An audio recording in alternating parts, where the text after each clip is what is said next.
La noticia es internacional, pero tiene que ver con nuestro vecino, con Venezuela. ¿Se acuerdan de Alex Saab?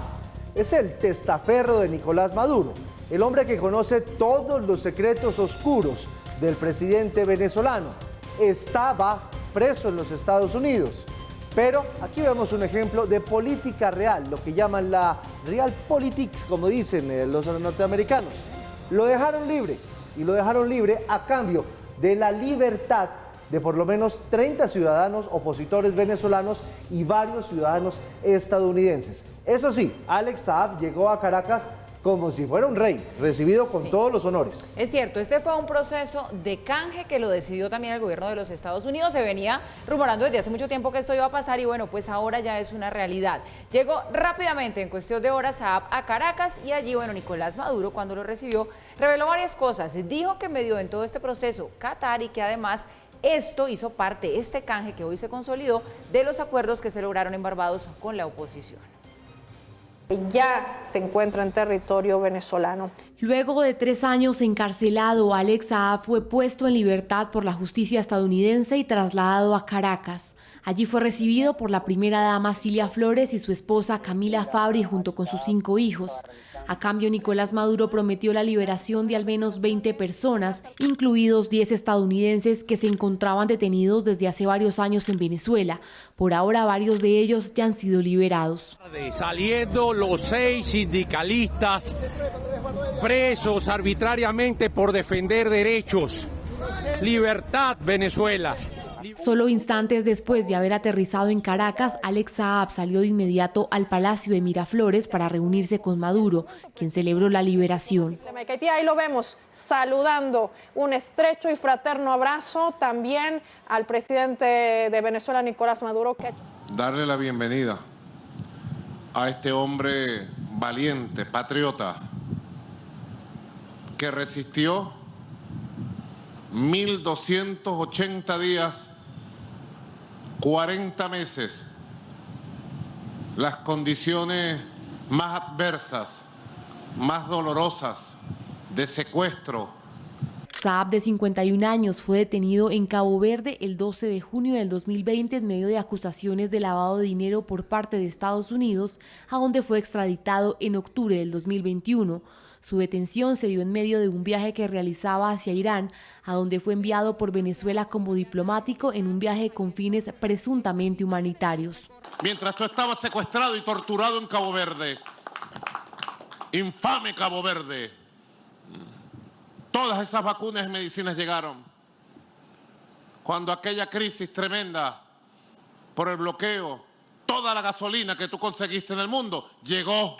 Todos los alimentos para los CLAP llegaron. Las autoridades estadounidenses también acusan a Saab de servir de testaferro de Nicolás Maduro en una amplia red de narcotráfico, lavado de dólares y adjudicación fraudulenta de millonarios contratos estatales.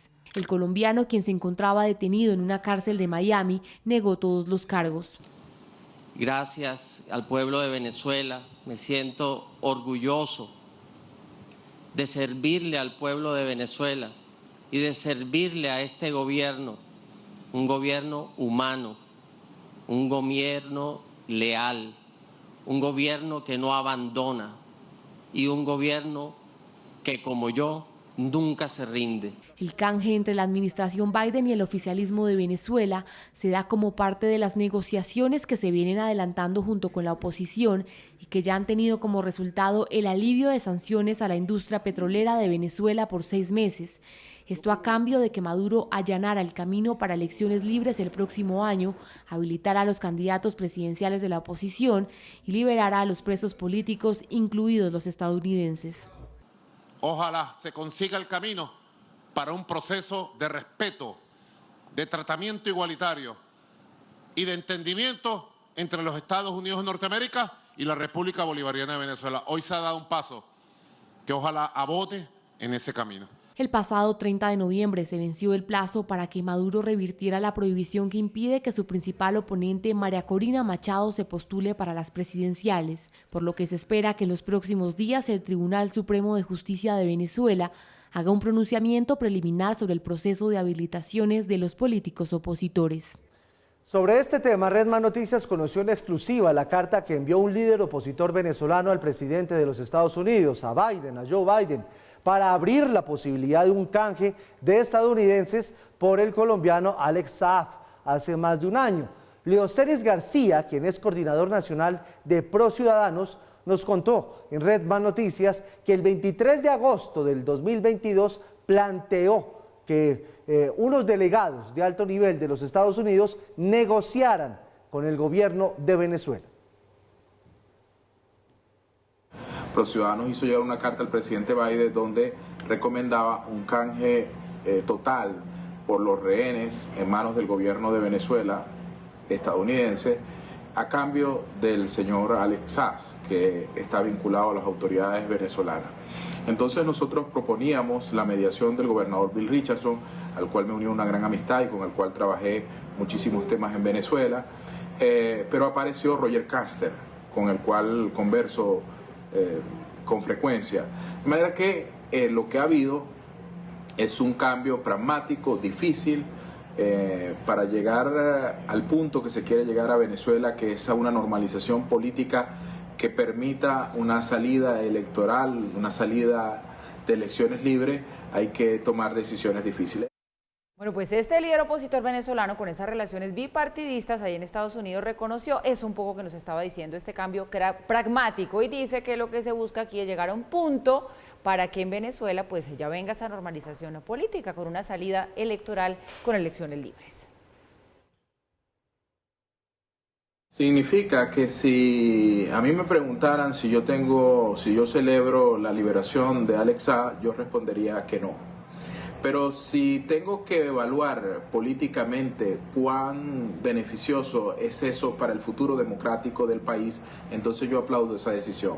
Felicito a Juan González, especialmente a Roger Caster, que ha tenido un gran trabajo, pero quiero recordar a una persona que ya no está, pero que también recomendó a la Casa Blanca hace algún tiempo esta decisión y que trabajó muchísimo por la democracia venezolana y por este espacio del diálogo y la negociación política, que fue el querido embajador estadounidense en Venezuela, Jimmy Story.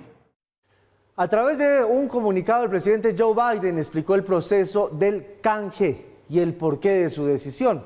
Gonzalo Abarza, de la BOA, de La Voz de América, nuestro medio aliado, nos envió el siguiente informe desde Washington, donde desde allá explican por qué le dieron la libertad a Alex Saab.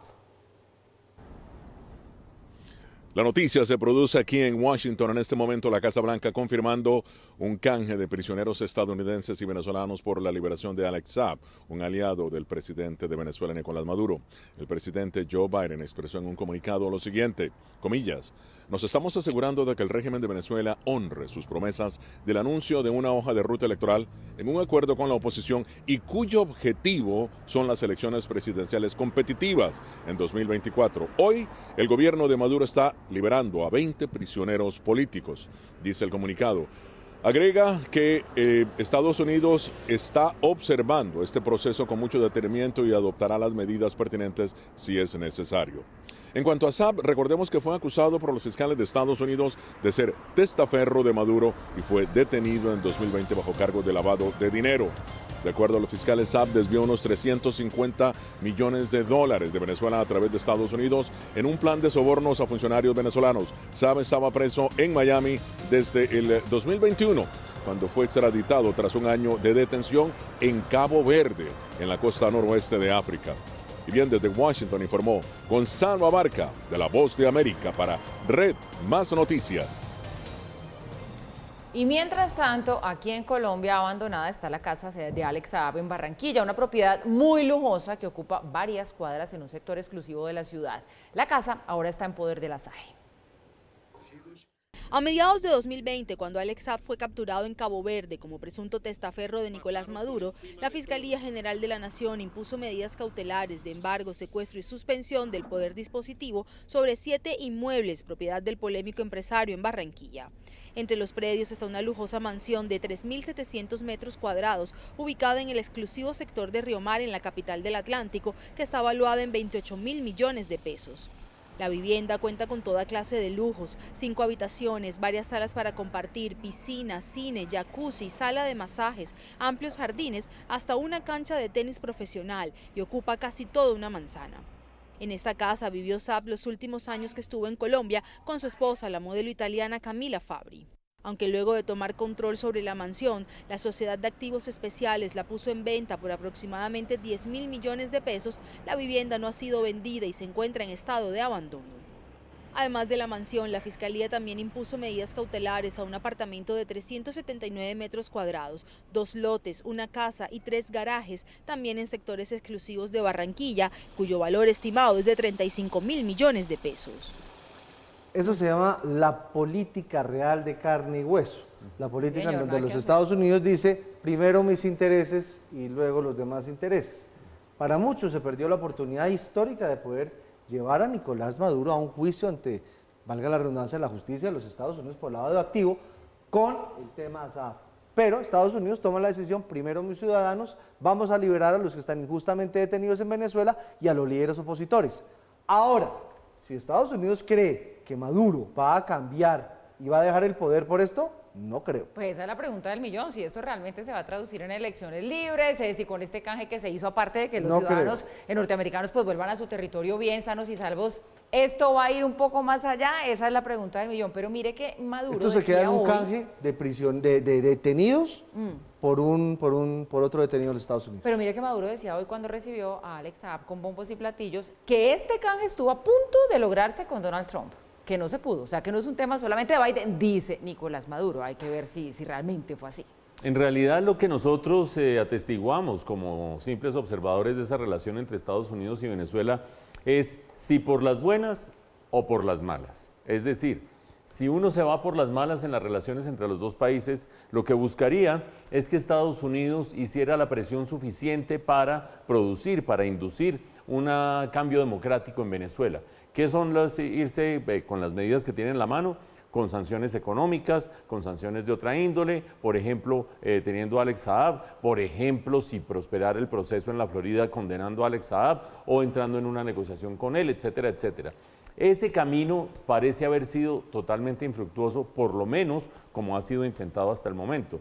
Y en ese sentido, lo que vemos hoy con Alex Saab no es sino la confirmación de que el gobierno de Joe Biden se ha ido por el otro camino, que es el de por las buenas. ¿Qué es por las buenas? Quitar sanciones económicas, no todas, aligerar unas cuantas y quitar otras definitivamente, por un plazo definido, eso sí, no indefinidamente, sino por un plazo definido, y hacer este canje, tremendo canje. A quien ven ustedes ahí, Alex Saab, se ha canjeado por 21 presos políticos que dejan en libertad y 10 estadounidenses que vuelven a su territorio. Es decir, un canje donde Alex Saab es una figura bastante valiosa. Fuera de eso, la extradición de Fat Leonard, el gordo Leonard, que es otra de las figuras que Estados Unidos pretendía a cambio. Todo ello en el marco de el acuerdo, un acuerdo según el cual en Venezuela van a facilitar una transición democrática, van a facilitar unas elecciones transparentes, van a permitir la participación de toda la oposición. Se supone que eso debería ser así, pero lo veíamos en la nota muy oportunamente, cómo se venció el plazo para que el Poder Ejecutivo en Venezuela permita que María Corina Machado participe en las próximas elecciones. De aquello nada. Y ahora está en manos de la rama judicial el decidir si María Corina Machado puede o no puede participar.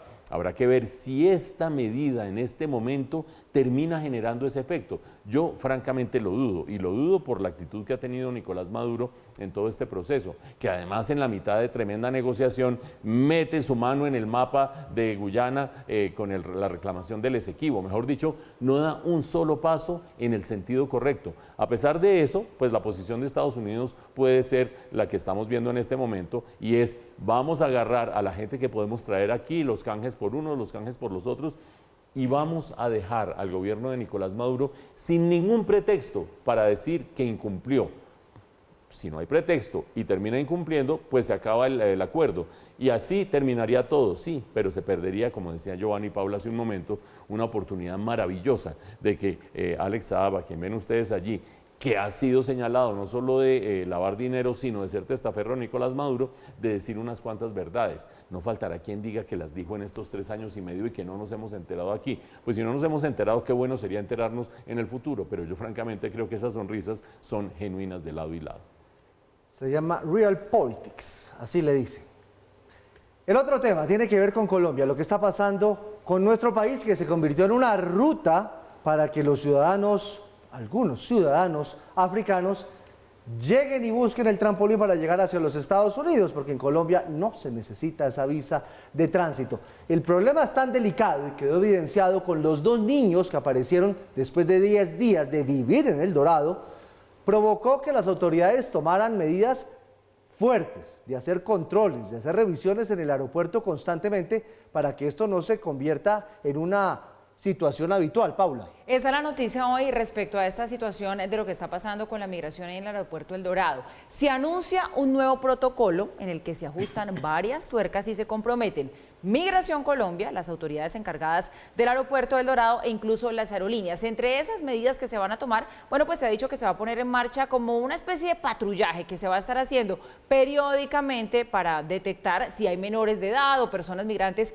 que estén por ahí deambulando en el aeropuerto El Dorado. Lo cierto es que aquí también les vamos a reconstruir esa ruta que ya usted, Giovanni, nos estaba contando. Siguen los migrantes que toman a Colombia como país de tránsito buscando llegar a los Estados Unidos. Estas son las imágenes que se ven en las salas de espera internacionales del Dorado, donde los migrantes provenientes de África pasan varios días y en las noches duermen en el piso, improvisando camas con sus pertenencias al tener dificultades al momento de hacer conexión a sus destinos. Esto también ha desatado una crisis sanitaria en la terminal aérea. En varias zonas comunes se han encontrado bolsas con comida en descomposición, basura y hasta excrementos. Este nuevo fenómeno guarda similitud con la crisis de migrantes en Necoclí, municipio colombiano ubicado en el Urabá, en el departamento de Antioquia, donde más de 200 migrantes venezolanos y ecuatorianos continúan varados en las playas de la población fronteriza por no contar con dinero para cruzar la peligrosa selva del Darién. A las 2:55 de la tarde de este 20 de diciembre aterrizó el vuelo TK-800 de la aerolínea Turkish Airlines en Bogotá, proveniente de Estambul, Turquía, con más de 200 africanos musulmanes. Esa es la aerolínea nacional de Turquía y en promedio opera un vuelo diario con al menos 200 migrantes de origen africano que parte desde Estambul con destino a Bogotá y hace escala en Panamá. Toda esta crisis migratoria se agudizó con el caso de 2 menores de edad que aparecieron sin compañía, procedentes de África en la terminal aérea de la capital. Pero ¿por qué están llegando tantos africanos al país? De acuerdo con la DIJÍN, muchos de estos migrantes irregulares buscan llegar a Centroamérica para luego ir a Estados Unidos en busca de mejores condiciones de vida. Según cifras de Migración Colombia, los migrantes irregulares que entran al país provienen del continente americano en un 89%, de Asia en un 8,9% y de África en un 2%. Asimismo, las autoridades señalan que las organizaciones criminales dedicadas a vender paquetes con destino a Estados Unidos llegan a cobrar cifras entre $2.000 y $10.000 a los migrantes irregulares, como también han identificado las rutas que toman. Desde Mauritania, en África Occidental, salen muchos de ellos, hacen escala en Turquía y abordan un vuelo rumbo a Colombia. Una vez en suelo colombiano, buscan ir a El Salvador o a Nicaragua también por avión. Si no, tras llegar a Bogotá, emprenden la peligrosa travesía por el tapón del Darién o buscan el paso por San Andrés. La policía, en operaciones contra el tráfico de migrantes, ha capturado a 361 personas en lo que va del 2023. Migración Colombia realizó una primera mesa de trabajo junto al ICBF para salvaguardar los derechos de los niños en el aeropuerto El Dorado. Esta mesa estuvo liderada por el director de Migración Colombia, Fernando García, y la directora del ICBF, Astrid Cáceres, quienes definieron los primeros detalles del protocolo. El protocolo lo que busca fundamentalmente es establecer unos controles más estrictos que van desde la información previa de las aerolíneas como la Turkish, que fue la que estuvo vinculada en este caso, de tal manera que nosotros sepamos en Colombia si vienen menores de edad de antemano y estemos preparados para recibirlos, para establecer una serie de preguntas, unos cuestionarios que nos permita a nosotros tener claridad de la situación legal de los niños en Colombia. Desde el ICBF reconocen que no veían los aeropuertos como un lugar de peligro para el tránsito migratorio de niños, pero a raíz de los últimos 2 casos activaron el protocolo. Nosotros hemos identificado niños y niñas no acompañados, pero no en los aeropuertos internacionales. Entonces, a partir de este caso, hemos dispuesto algunas acciones concretas, tanto de ICBF como de Migración Colombia, para hacer un ejercicio controlado de todo lo que implica el paso de familias con niños y niñas por los aeropuertos internacionales. Las acciones acordadas entre Migración Colombia y el ICBF son recorridos de verificación periódicos para identificar la situación de los niños que transiten por las áreas internacionales de los aeropuertos del país, capacitación de todo el personal que trabaje en las áreas dentro de las zonas internacionales de los aeropuertos para que puedan identificar cualquier caso de un niño no acompañado, realizar una campaña conjunta con mensajes clave frente a una ruta segura donde los niños no corran riesgos y diseñar protocolos para el ingreso de niños, niñas y adolescentes a las áreas internacionales de los aeropuertos de Colombia para identificar riesgos. Quedan muchísimas dudas. Pues mire, lo decía la nota de Ángela, hoy llegó un avión de Turkish Airlines con 200 africanos, musulmanes a nuestro país. ¿A qué vienen? ¿Qué es lo que van a hacer en este país? No creo que vengan de turismo. Le quiero preguntar, María Camila, usted averiguó con el gobierno nacional qué tan flexibles están ahorita las políticas de migración entre Colombia y los países africanos. ¿Qué averiguaste?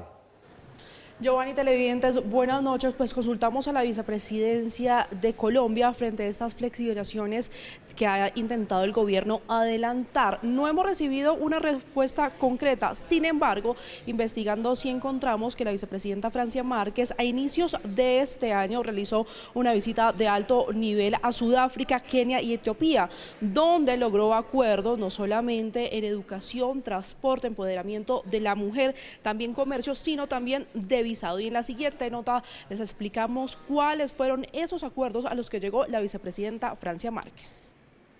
En mayo de este año, la vicepresidenta Francia Márquez realizó una visita de alto nivel a Sudáfrica, Kenia y Etiopía, en donde se firmaron 17 instrumentos de cooperación, 8 de ellos en Sudáfrica, 7 en Kenia y 2 en Etiopía. Dentro de los acuerdos entre Colombia y Sudáfrica se acordó que se avanzaría en la flexibilización de visado entre los dos países. Respecto a Etiopía, se estableció una hoja de ruta que permita desde las dos autoridades aeronáuticas facilitar la búsqueda de acuerdos para conectar pasajeros entre los dos países, y el gobierno de Colombia también le solicitó a las aerolíneas considerar la posibilidad de implementar una ruta directa. Ahora bien, también se ha hablado de aquel decreto y la decisión de Colombia de quitar la visa a 14 países, entre los que se encuentran 9 países africanos, que son Argelia, Cabo Verde, Guinea, Libia, República Centroafricana, Senegal, Tanzania, Togo y Uganda. En los cambios que se hicieron en la resolución también se eliminó a Taiwán el requisito de la visa para actividades de corta estancia. Pero mañana se espera que el viceministro de Relaciones Exteriores, Francisco Coy, en rueda de prensa dé más detalles de por qué se está presentando esta situación migratoria en el país y también cómo el gobierno la va a enfrentar. Yo me pregunto, y le quiero robar ahí el argumento porque de hecho lo habíamos hablado con Paula en el Consejo de Redacción. Hombre, ¿no se habían dado cuenta que eso estaba pasando? Sí, no hay derecho. Es ver esa cantidad de personas africanas ahí tiradas en el suelo en el aeropuerto del Dorado, no se habían dado cuenta, solo hasta cuando 2 niños se pierden se dan cuenta que tienen que hacer patrullajes dentro del aeropuerto, no en la ciudad, dentro del aeropuerto para descubrir a los inmigrantes ilegales. No, además tener un protocolo mucho más claro de, bueno, cómo funciona la visa de tránsito, qué se les exige, cuánto tiempo puede estar una persona que va de tránsito. Es increíble que eso no pasara en el aeropuerto del Dorado. Ahora, yo sí le voy a decir una cosa, la movilidad humana no se va a detener. Aquí estamos en deuda, Colombia y el mundo, de ver cómo vamos a trabajar en esto, un trabajo conjunto que hay que hablar de corresponsabilidad, mientras los países sigan cada uno, yo cierro mis fronteras. En Texas, veíamos ayer cómo se firmaba una ley de yo voy a capturar a los migrantes ilegales. Les voy a decir una cosa, migrantes irregulares, que es la palabra correcta que se debe usar, esto se va a estallar. Si la cosa sigue así, cada cual por su lado tomando decisiones, esto se va a estallar. Pero mientras estalla, que por fin van a ser patrullas. Claro, y los países de tránsito, que somos nosotros, pagando los platos rotos. En realidad aquí hay que separar 2 problemas y estaban cubiertos por las notas que acabamos de ver. Uno, el problema de los menores de edad y otro, el problema de los migrantes que van con destino a Estados Unidos y que en ese tránsito hacia Estados Unidos se terminan quedando atascados en Colombia. Y acuérdense ustedes que eso sucede por la vía terrestre de manera dramática, casi 500.000 de personas van a haber pasado este año, cuando ustedes estén en el 31 de diciembre, por el tapón del Darién con destino hacia el norte. Casi 500.000 de personas en 12 meses. Y ahora por esta vía aérea. En cuanto a los menores de edad, los anuncios de Migración Colombia al lado del Instituto Colombiano de Bienestar Familiar pues son bienvenidos, sí, que hay que tener unos protocolos más claros para el manejo de los menores, que hay que hacer cuestionarios mucho más claros para saber si los menores vienen con sus familiares o no, que se piensa de parte de Migración Colombia promover sanciones a aerolíneas que traigan menores de edad sin que vayan acompañados de una familia que se demuestre que es verdaderamente su familia, pues para que no lleguen menores de edad aquí a quedar al desamparo, porque ¿qué? ¿Cómo van a llegar a tratar de hacer lo que los adultos de manera irregular también están haciendo? Bueno, ese es el tema de los menores de edad, pero ese tema de los menores de edad ha puesto al mundo a observar lo que está sucediendo con los adultos.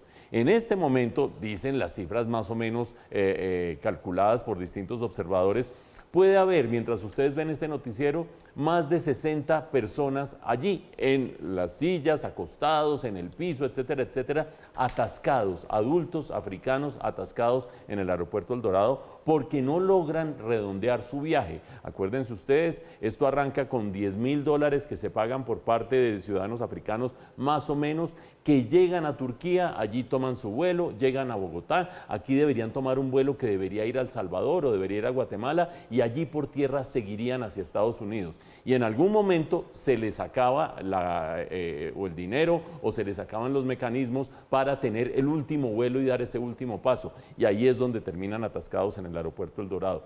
Bienvenidas las medidas tremendamente tardías anunciadas por el Instituto Colombiano de Bienestar Familiar y Migración Colombia. Pero en cuanto a los adultos, ¿qué? Esto que se está viendo aquí, no se había visto nunca, no se habían visto nunca las personas tiradas en el suelo, de repente es que levantan los tapetes y los empiezan a encontrar, no nos crean tan bobos tampoco. El problema, mientras se resuelve globalmente, como dice Paula, el problema en Colombia tiene que ver con visas de tránsito, y ese problema viene desde la administración anterior, desde el gobierno anterior, y se puede haber intensificado en estos meses con estos lazos de cooperación con los países africanos, pero viene desde antes. Hablamos ahora de la reforma a la justicia. El ministro Néstor Osuna anunció una comisión de expertos. Y adivinen quién está, Paula. Sí, señor, ha llamado mucho la atención entre 34 expertos, porque está conformado por 34 personas, pero llama la atención el nombre del ex vicepresidente Germán Vargas Lleras, que hace parte de este grupo del que les vamos a contar daticos del anuncio que ha hecho el ministro. Son 34 expertos de la sociedad civil, del sector judicial, también de la academia. Tienen 3 meses para tener propuestas listas, empiezan a trabajar el 15 de enero en esa reforma a la justicia que quiere sacar adelante el gobierno nacional, el gobierno del presidente Petro. Y sí, el nombre de Germán Vargas Lleras, de los que más suena y más llama la atención, de los que muchos dicen son los duros que ha convocado el gobierno para este aspecto, para este menester. ¿Y usted cómo lee que esté Germán Vargas Lleras ahí, Paula? Acercamientos con la oposición, acuerdo nacional. No sé porque Germán Vargas Lleras es un hombre de coraje. Si él dice eso no se puede, ¿será que le hacen caso?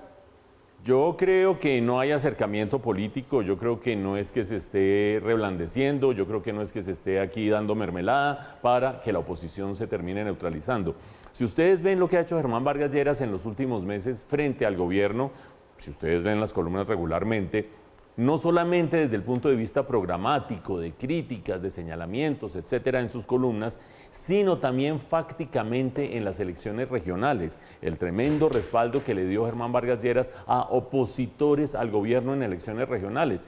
Y si creen que han pasado mucho tiempo desde las elecciones regionales, vean las fichas que movió en la elección de Bruce McMaster como uno de los 2 cabezas del Consejo Gremial. Acuérdense ustedes que la fórmula ante la división que hay dentro del Consejo Gremial consiste en un año Bruce McMaster y otro año Camilo Sánchez. Y Bruce McMaster terminó entrando a última hora en esa fórmula por presión o con respaldo de Germán Vargas Lleras. Yo creo que nada de eso sugiere que de la noche a la mañana Germán Vargas Lleras haya decidido, ay sí, no, es que me ofrecieron una notaría o me ofrecieron una subdirección del SENA en no sé dónde, entonces voy a colaborar con el gobierno. Queda 2 interrogantes. 1, ¿estar en una comisión de expertos es colaborar con el gobierno?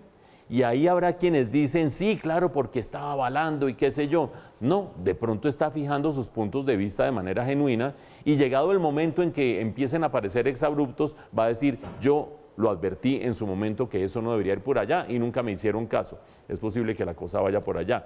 Pero el segundo gran interrogante, esta reforma con tantas figuras, ¿será que es razonable o no es razonable? Y ahí entro a un terreno que es el que juegan los expertos en esta clase de procesos. Es posible que teniendo personas de muy diversos signos políticos, de muy diversos colores políticos, con muchos verdaderos expertos, logren tener un proyecto que sea razonable finalmente. No exento de las cositas que le quiere meter el gobierno, por ejemplo, transformar la Procuraduría. Pero bueno, serán cosas que iremos viendo en marzo cuando se presente el proyecto.